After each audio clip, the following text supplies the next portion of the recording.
Olá, estamos mais uma vez aqui para um novo entrevistado. Novo assim, né?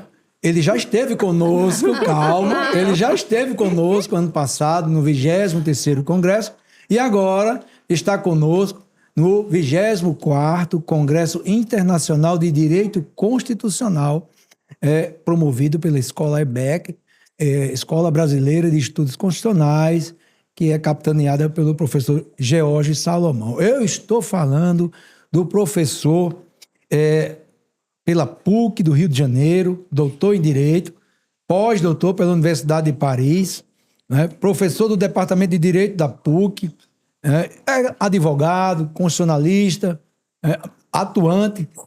Ele pinta o cabelo de branco, tá? É para parecer mais maduro, mais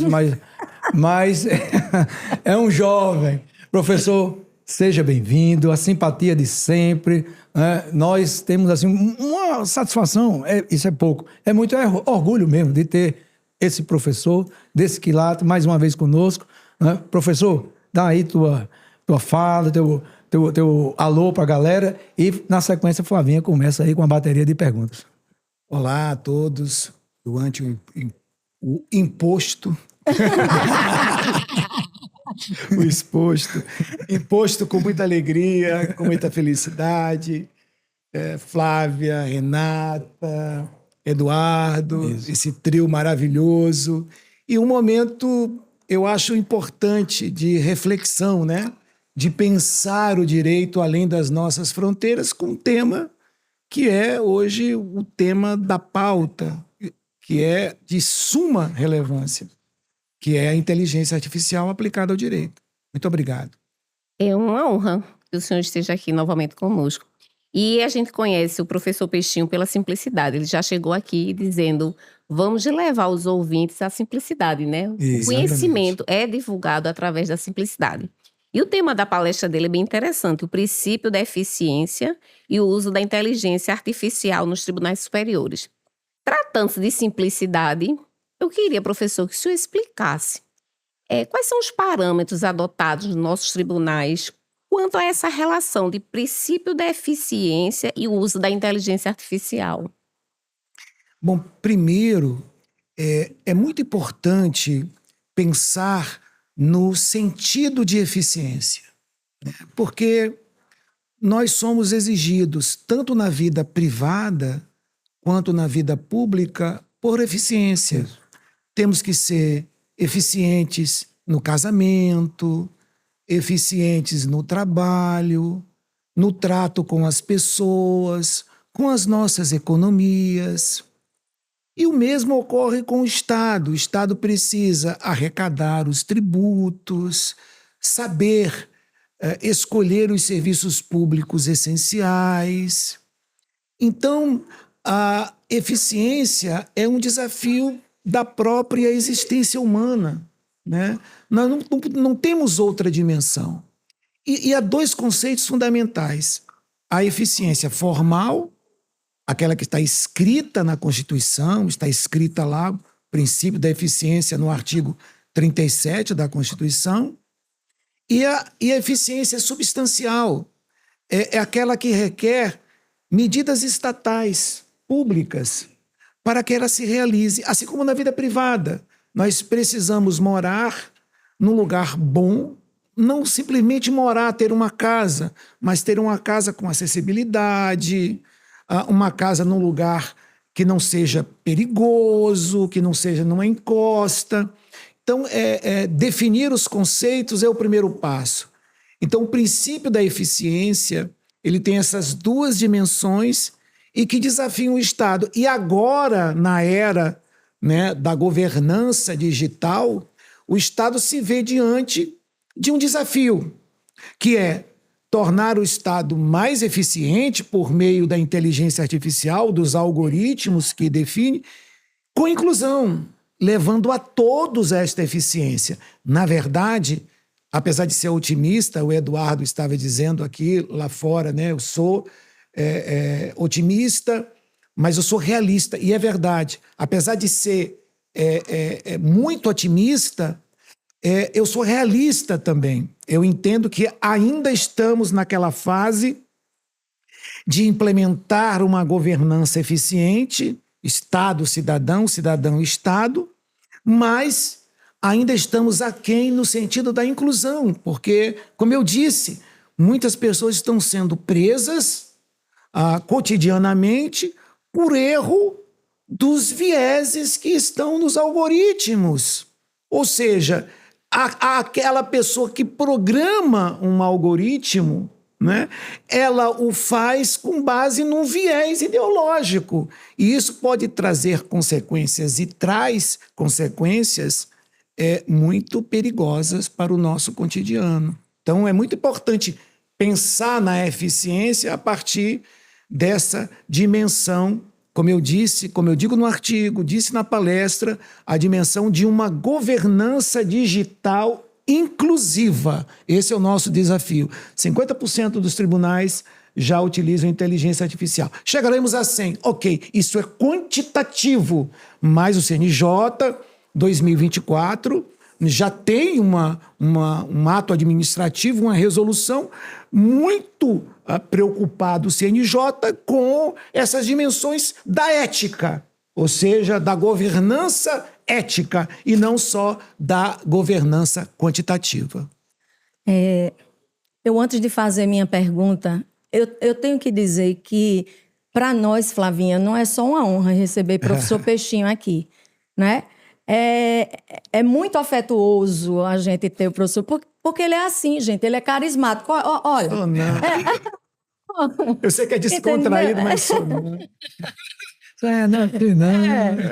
Então, ele... O afeto de vocês e o carinho é que transborda.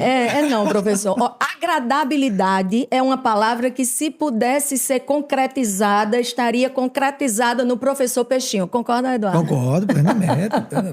Mas eu vou continuar, professor Peixinho, nesse tema da eficiência e do uso da IA, na pergunta de que, juridicamente falando, até que ponto essa necessidade pela eficiência não poderia prejudicar, né, a ampla defesa, o contraditório ou a própria motivação das decisões judiciais. Qual é o limite desse uso da IA para se atender à eficiência e à governança digital? Bom, segundo os críticos da inteligência artificial, um debate muito grande, né? Se não seria interessante uma pausa, né? Uma pausa porque a velocidade é absurdamente incomparável, né, com o que nós já vimos e ouvimos. Para quem está me ouvindo agora, uma advogada que tem um processo estudando há 1 ano, ela colocou 12 mil páginas numa inteligência artificial, ela conhecia a matéria, fez as perguntas certas, a IA acertou 2 e errou 1. Mas ela sabia da matéria, ela disse assim, não, peraí, tem quebra da cadeia de custódia, ou seja, explicando aqui, esta prova não foi colhida da forma correta. Explicar. Ele disse, você tem razão, né? Você tem razão, a quebra da cadeia de custódia. Então, ela tinha o conhecimento para confrontar com as possíveis falhas da IA, porque a IA leu todo o processo e disse que não tinha quebra da cadeia de custódia, né? Isso significa que ainda nós estamos no controle, né? Mas o Yuval Harari, que você, né, nós discutimos no último encontro, no Nexus, e outros autores, né? Tinha acabado de lançar o livro. Tinha acabado de lançar, eu fui correndo, comprei li o livro inteiro. Ele diz, efetivamente, que o grande desafio aqui, eu vejo aqui os técnicos, agradeço aqui a participação, ele diz assim, chegaremos a uma IA consciente, que consiga produzir tudo. E recentemente vocês viram um chat com inteligência artificial. Né? Depois descobriram que não era bem assim, que os profissionais estavam ali por detrás, mas foi um aviso, né, de que a inteligência artificial poderia alcançar um grau de autonomia, o que os gregos chamam de autarquia. Os gregos chamam de autarquia a capacidade de mover-se por si só, de controlar os próprios desejos e de fazer o que efetivamente se quer, sem qualquer controle externo. Então, ser autônomo é ser autárquico. Então, será que a inteligência artificial pode alcançar esse patamar? Elon Musk, que esse cidadão polêmico, etc., mas também Bill Gates também, enfim, a gente tem que dar ouvido, por mais que sejamos críticos. Falam justamente do momento em que, né, o trabalho intelectual será suplantado, como o trabalho físico pela Revolução Industrial. Né? Tempos modernos, que todos conhecem como Charlie Chaplin, vem aquele desafio da fábrica. Agora não. Agora, qual é o desafio? Até que ponto o pensamento intelectual pode ser substituído e qual será o papel central do ser humano, né, diante dessa perplexidade? Né? Então, eu entendo, sua pergunta é muito importante, como sempre, mas eu entendo que é preciso aqui gerarmos inclusão. Inclusão significa educação. Educar para saber quais as ferramentas usar. Ter a autonomia que os gregos chamam de autarquia para dizer eu me rendo a este algoritmo, mas não de forma total. Eu utilizo, mas criticamente. Eu preciso dar uma pausa para respirar, para namorar, para assistir um filme, para ir num museu. Ou seja, e eu sei muito bem quais os limites que eu não posso passar. Então, ainda estamos falando de algo não só inovador, porque é novo, mas desafiador, porque não temos as respostas para muitas perguntas que a IA nos desafia. Por enquanto, muitas pessoas usam a IA como Google, né? Muitos usam, como meu filho, para fazer aplicativos. Ele faz aplicativos e ele não tem formação há 10 anos que ele está... Eu falei com o Eduardo, estudando. E ele antes pagava um programador. O programador está acabando. Saiu o programador, não tem mais programador. Professor Peixinho... Ele é um programador. Ou seja, a inteligência é um programa. O programa, ele tem... Eu quero fazer um aplicativo para controlar uma frota de carros. Ele fez um aplicativo para controlar uma frota de carros. E ele tem formação jurídica. Ele está estudando IA há, 5 anos aproximadamente. Então, eu acho que a sua pergunta é importante... E é justamente a encíclica papal, né, recente agora, eu estava com ela aqui aberta, a encíclica papal que fala sobre inteligência artificial, está aí, vai dar agora, super atual. A preocupação do Papa é justamente a preocupação com o controle, porque o controle hoje não está nas mãos do Estado, não adianta ter o marco civil da internet, não adianta qualquer decisão, porque a inteligência artificial é muito mais veloz, o conhecimento tecnológico é muito mais veloz, a IA é muito mais veloz. Então nós precisamos, acima de tudo, de um controle social. E como se dá o controle social? Por meio da educação. Isso. Eu acho que esse é um grande desafio que temos pela frente. Eu poderia também extrair da sua fala que é preciso também nós estarmos alertas para não nos tornarmos refém da IA dentro do conforto, porque eu estava aqui pensando que antigamente a gente sabia todos os números de telefone decorado. Depois que chegou o aparelho celular, ninguém sabe mais o telefone decorado de ninguém. A não ser o seu próprio, porque você tem que declarar numa consulta, né, aqui e acolá. E nem sempre, porque se você tiver com o seu, né? Então, o celular ocupou a nossa mente nesse espaço. Nós não nos preocupamos sobre isso. Mas será que se esse alerta não tiver ligado, as gerações futuras estarão preocupadas em questionar a IA? Né? Olha, eu estive no Supremo agora, numa audiência pública, com o ministro Flávio Dino, defendendo os trabalhadores, os servidores da CVM, a taxa de regulação. E eu citei lá Kant, na fundamentação da metafísica dos costumes, um dos filósofos mais importantes. E ontem eu estava relendo pela 5ª vez o livro, o título é Ética a Nicômaco, escrito por Aristóteles no século IV a.C. O primeiro capítulo é sobre a felicidade. Ele diz algo que eu parei assim e fiquei pensando, que maravilha, e disse agora aqui. Todos os nossos desejos, as nossas lutas, é para alcançar algo. Nós temos um trabalho porque queremos alcançar a felicidade material. Escolhemos um parceiro, uma parceira, porque queremos buscar a felicidade. Nos tornamos professores, mecânicos, padeiros, advogados, médicos, porque buscamos algo. Mas a felicidade é um fim em si mesma. Você não busca a felicidade para conseguir outra coisa. Aí eu fiquei parado pensando na palestra que eu ia falar. Eu falei, tá aqui o que eu queria dizer.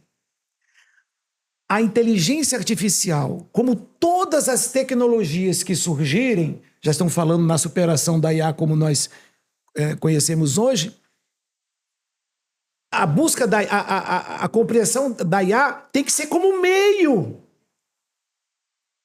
para a felicidade, meio para ter um escritório de advocacia organizado, para fazer as minutas, para desfazer, para superar aquelas tarefas repetitivas, burocráticas.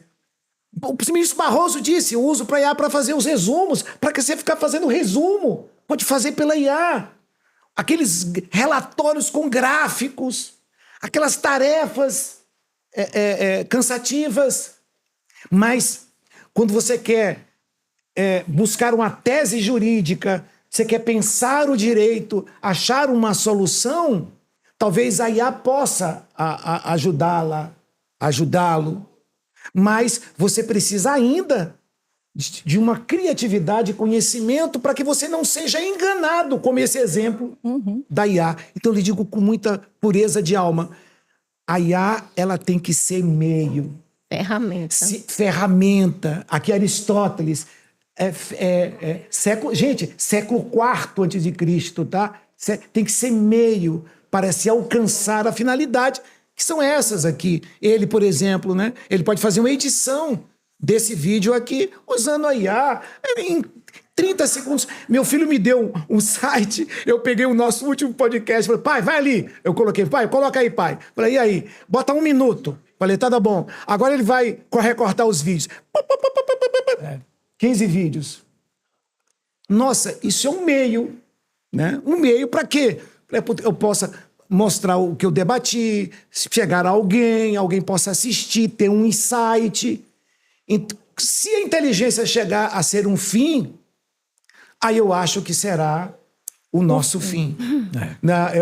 Eu costumo dizer o seguinte, aqui, ó, eu olhando esses dois rapazes aqui, são novos aqui, que estão aqui, relativamente novos, todo mundo aqui é novo, mas final da década de 60, Jornada nas Estrelas, década de 70, Jetson. Você vê o Jetson com aquele carrinho voando, você diz, meu Deus, o carro não vai voar. Telefone celular. Já tinha. Robô. Em Jornada nas Estrelas, os robôs, a cirurgia sem cortar, você já... Então, o que você pode dizer assim, não, a IA não vai ter consciência. Não sei. Mas tudo vai depender, sintetizando, se a IA será sempre um meio para se alcançar a felicidade nas nossas atividades ou se será um fim. Um fim. E aí o Elon Musk diz assim, nós não vamos trabalhar mais. Não vamos mais trabalhar. A IA fará tudo por nós. Né? Ele fala sobre isso. O Bill Gates diz, não teremos advogados em 10 anos. Ele usa como símbolo 10 anos. Nem médicos. Porque uma cirurgia vai ser tão perfeita como acontece que não vai ter erro médico. O parecer do advogado vai ser tão perfeito que não vai ter vieses. Isso segundo esses dois que estão na frente aí. Mas é algo a se pensar. Hoje podemos dizer, a pergunta é, qual será o nosso papel? Né? Qual será a nossa missão? Mas eu volto a dizer aqui com o Eduardo, nós conversamos aqui antes, eu acho que ainda acredito, e essa é a minha síntese, que a IA será sempre um meio para alcançarmos a felicidade, ainda que não tenhamos que trabalhar mais, que a IA faça tudo por nós. Alguns já têm companheiros e companheiras que são robôs perfeitos, que suam, que beijam, que abraçam, que falam, suprem uma camada de pessoas que não conseguem se relacionar com ninguém. Experiências no Japão e na China. Bom, se isso for bom para essas pessoas, tudo bem, mas não podemos vaticinar, profetizar o que acontecerá. Temos que falar do dia de hoje. No dia de hoje, ela é meio para alcançarmos o bem supremo, que é a felicidade. Peixinho, aí é um trocadilho, certo? Aí você vê Elon Musk e Bill Gates vendendo o peixão deles. Sim, né? sim. Porque quem é que fabrica, eu vou usar essa linguagem que não é tão digital, quem é que fabrica, quem é que constrói essas inteligências artificiais? São esses caras aí. Aí é normal que eles digam, isso é o melhor... a melhor das soluções, o melhor dos mundos. Né? Então a gente tem que desconfiar do vendedor, porque claro que ele quer passar o peixe dele voltando. Mas eu quero discutir aqui, voltando para o tema do Congresso, que nós temos um tema que é constitucionalismo digital e jurisdição constitucional. Eu acho que dentro desse tema, essa segunda parte é a mais complicada. Porque jurisdição constitucional. Por que eu quero dizer complicado? Eu estou fazendo essa introdução só para chegar naquela questão de eficiência e probabilidade e razoabilidade. O judiciário é pressionado por respostas. Nós vivemos um estado de alta litigiosidade, a gente sabe disso. Então, hoje mesmo, eu vi o ministro Barroso, uma inteligência, ele tem uma inteligência, assim, a mente de jurista que eu admiro muito, Barroso. Ele é um cara à frente, sempre foi constitucionalista, né? E ele prega muito a questão da proporcionalidade e tudo mais. Mas ele enaltecendo a instrumentalidade da inteligência e quanto ela vai ser benéfica para o mundo jurídico.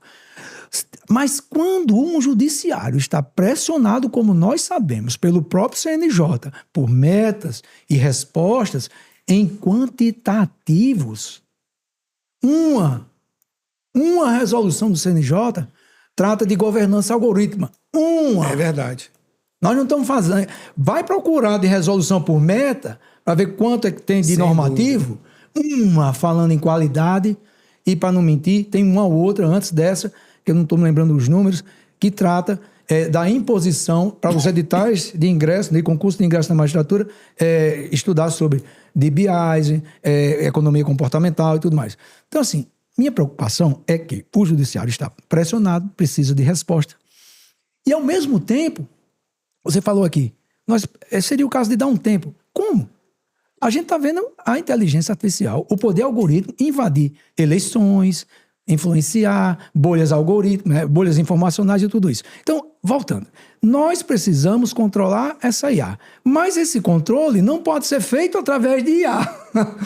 Tem que ser feito através da prudência do ser humano, né? Por isso que eu falei ali em Régua de Lesbos, que inclusive do livro, que é uma lembrança que Aristóteles faz, eu acho que não me lembro direito, mas da metade para frente do livro ele fala na ilha de Lesbos, que eles tinham uma técnica de construção que eles, ao invés de usar tijolos retinhos, eles usavam as pedras naturais mesmo. E uma régua dura de madeira ou de ferro rígido não serviria. Então eles criaram uma régua de chumbo, que era um chumbo mole, um molde. E aí eles colocavam assim, e eles iam encaixando de um jeito que ficasse retinho. Usavam o quê? Na linguagem do próprio... Isso aí é equidade, né? Prudência, equidade. E Aristóteles fez essa remissão a essa história de Lesbos para explicar. O juízo, ele precisa disso, né? E dessa noção de equidade, dessa noção do que a professora Lili falou agora, é igualdade substantiva, material, e não só formal. Só que quem vai julgar, quem vai controlar essa IA na jurisdição constitucional é um ser humano. Não pode ser uma IA. Então, como é que a gente vai? E aqui é o tema, Peixinho, me perdoe assim, a demora na introdução, no contexto da pergunta. O que é que você sugere, ou então o que você contempla com relação a esse problema do controle da IA por um judiciário que está pressionado e ele mesmo usando a IA? Isso é uma coisa meio louca. A pressão por metas, ela vem anteriormente à própria resolução do CNJ sobre uso de IA, e diversos artifícios foram criados, por exemplo, nos tribunais do Rio de Janeiro, os grupos de sentença, enfim. Isso. É um gargalo que eu acho que não tem como se sustentar. As inteligências artificiais, por exemplo, do STJ e do Supremo, são utilizadas de forma quantitativa. Não avaliam e não podem avaliar a qualidade da prestação jurisdicional. Isso não existe. Eu contei que nós fomos até o Brasília despachar com o ministro, muito interessante, e porque o nosso recurso não foi conhecido, né? E nós chegamos, ministro, aqui, ó, temos decisões diversas, muitas decisões sobre esse tema, de acolhimento da nossa tese, inclusive por Vossa Excelência, julgados tais, tais, tais e tais. Aí ele chamou o assessor dele, sentamos, ele ficou examinando, lendo. Depois de 10 minutos, eu disse assim, é verdade. A minha turma aqui tem um entendimento sobre esse tema. E já consolidado aqui na nossa turma. É verdade que outras turmas ainda divergem, mas aqui sim. Aí ele me disse assim, professor, na verdade aqui foi um erro da inteligência artificial. Porque ela mesma faz todo o trabalho e indefere tudo, etc. E 90% dos advogados não vai a Brasília, porque não tem condições, não tem interesse, etc. E tudo morre ali. Aí faz um agravo, faz um embargo, é multado, vai para o Supremo, não consegue absolutamente nada. Por quê? Ela é meramente quantitativa. Então, você disser assim, vamos separar todos os dos casos de negativação de dano moral por SPC, sei lá, alguma coisa assim. Beleza, separa tudo. Eu acho que a possibilidade de erro vai ser muito pequena, vai ser pequeno o percentual. Mas você colocou uma coisa certa. A verdade é a supervisão humana, numa jurisdição constitucional que por exemplo, massacrada por processo, e o ministro Dino, ele falou ali algo assim que né, talvez tenha que ser repensado, é o seguinte, o Supremo julga tudo. As ações criminais, né, instância única, casos envolvendo justiça do trabalho, casos envolvendo direito de propriedade, ou seja, o Supremo recebe as mais diversas demandas com todos os filtros que a IA ainda impõe. Então, talvez a IA não seja, nesse caso, o problema. Você, Eduardo, colocou uma coisa muito importante. Talvez seja uma cultura de menos litígio, aí volta uma cultura da conciliação, mais conciliação, uma cultura de conscientização das demandas do próprio legislativo e do judiciário. E o próprio Estado, Eduardo, é que concentra as maiores demandas que afogam e estrangulam o judiciário. Exatamente. Então, demandas envolvendo INSS, demandas envolvendo Caixa Econômica, Banco do Brasil, enfim, as estatais de um modo geral, né, as empresas públicas, a sociedade de economia mista, enfim, todas as pessoas jurídicas. Então, nós não temos. Aí eu volto a dizer, para que haja uma jurisdição constitucional eficiente, não basta uma governança digital, que o nome Bonito. Bonito. Mas é preciso que na base, você lembra? Na base haja um processo de inclusão que leve pelo menos a minorar a judicialização. Se não retirar ou suprimir, mas minimizar. Então, educação de todos. O Congresso reclama do Supremo, mas ele vai e aciona o Supremo. A direita, a esquerda, o centro, e joga para o Supremo uma decisão que eles não conseguem efetivamente resolver.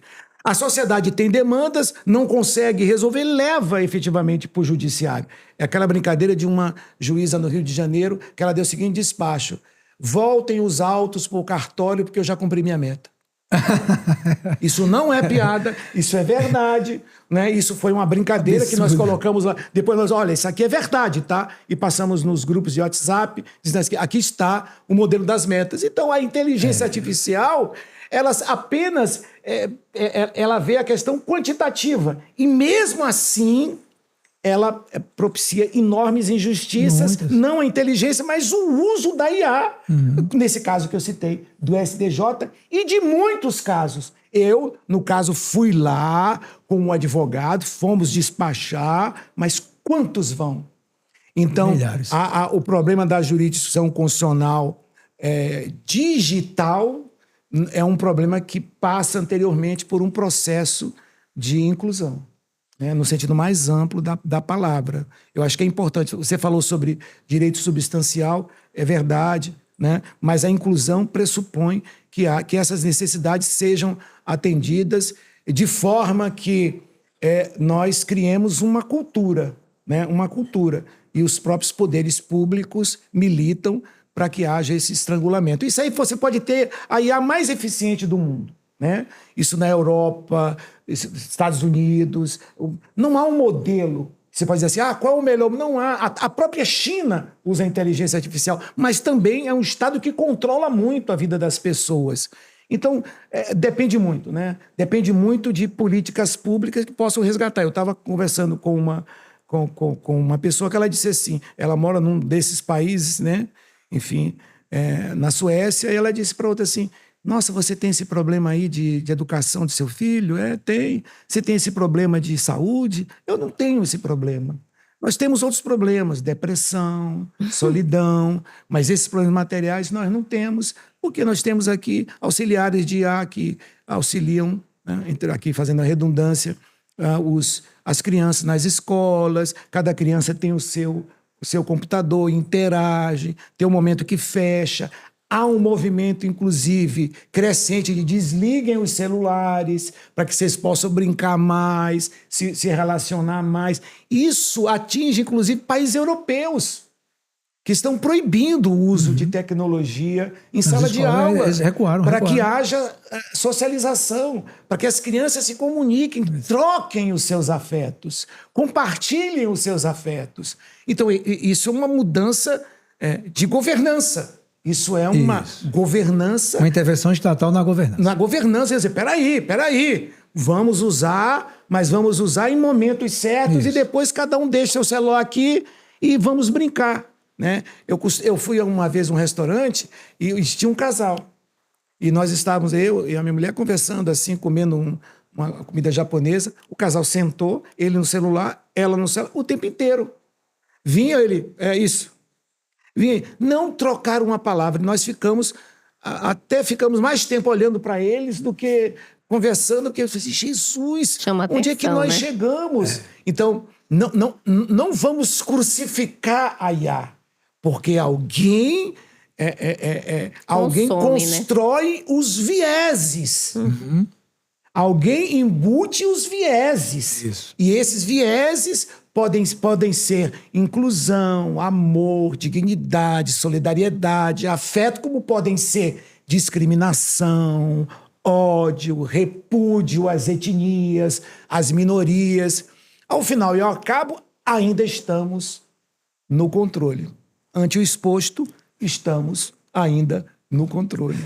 É isso, gente, um debate profícuo que trata das realidades vividas, as realidades possíveis também, não é, Peixinho? Eu respondi, Eduardo. Claro. Eu não tangenciei, não, porque baiano não tangencia. Não, você foi... Você foi direto. Não foi aquele cara que tava cortando o coco, não, que você tava contando. O baiano cortando o coco, eu não vou. Vai ficar muito extenso se eu for contar a história, né, Peixinho? Vai Vocês vão ficar na próxima. Vamos deixar vocês com Mas eu curiosidade. falaria aqui durante 2 horas. Mas vocês estão vendo por que eu falei que a agradabilidade seria concretizada na pessoa do professor Peixinho, né? Vocês agora estão entendendo. Bom é ele mostrando essa história do cara que corta o coco. Gente, professor Manuel Peixinho, constitucionalista de peso, da PUC do Rio de Janeiro, advogado de tribunais superiores, né? E essa pessoa maravilhosa. Debate profícuo, como eu disse, de alto nível, mas centrado, com o pé no chão na realidade. Não é isso, Peixinho? Eu gostaria... Posso me despedir? Claro, por favor. Gostaria de agradecer o Eduardo, né? A Flávia, a Renata. Ao nosso... Como é seu nome? Cássio. Márcio, agradecer a todos. E dizer que... só um depoimento aqui, né? Que eu sou super feliz. Tenho as minhas desgraças existenciais, os meus problemas, mas eu consegui realizar 2 sonhos. O sonho de ser professor, meu primeiro sonho, eu sempre quis ser professor, e quis sempre ser advogado. Eu estava conversando com Castro Neves, que é um professor da PUC, e ele é da Academia Brasileira de Letras, né? E ele disse algo que eu concordo plenamente. Ele é um estudioso de Shakespeare, e ele disse assim para mim: Peixinho, advogado tem que gostar das pessoas, né? Professor tem que gostar das pessoas. Então, se a gente não gostar das pessoas, nada vale a pena. Então, eu acho que esses encontros e o podcast também é uma extensão, materializa um pouco o que nós pensamos, é sobre isso, é encontrar pessoas, compartilhar as nossas angústias da inteligência artificial, as nossas esperanças, os nossos desejos.